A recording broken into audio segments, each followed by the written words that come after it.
মাশরিকেও লা ইলাহা ইল্লাল্লাহ জেগে উঠবে, পৃথিবীর মাগরিবেও লা ইলাহা ইল্লাল্লাহ জেগে উঠবে, মাশরিকেও জেগে উঠবে, মাগরিবেও জেগে উঠবে, শিমালেও জেগে উঠবে, জুনুবেও জেগে উঠবে। আমেরিকায় কোনো দ্বীপ হবে, সেখানেও লা ইলাহা ইল্লাল্লাহ ওয়ালা হবে। আটলান্টিক মহাসাগরে কোনো দ্বীপ হবে, সেখানেও লা ইলাহা ইল্লাল্লাহ ওয়ালা হবে। ওরা দেখলো গবেষণা করে, সাক্ষী কারা?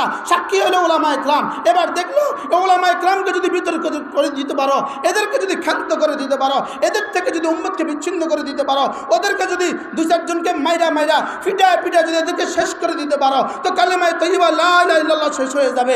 এজন্য এরা পৃথিবীতে হাজারো দল উপদল তুলছে। এরা তুলছিল কাদিয়ানীদেরকে তুলছে, লেকিন উম্মত ওদেরকে খায় নাই, ওদেরকে ঘৃণাভাবে প্রত্যাখ্যান করছে। ওরা রেজবিদেরকে তুলছে, উম্মত ঘৃণাভাবে প্রত্যাখ্যান করছে। ওরা হাদিস তুলছে, উম্মত ঘৃণাভাবে প্রত্যাখ্যান করছে। যাকেই তুলে তাকেই উম্মত ঘৃণাভাবে প্রত্যাখ্যান করে।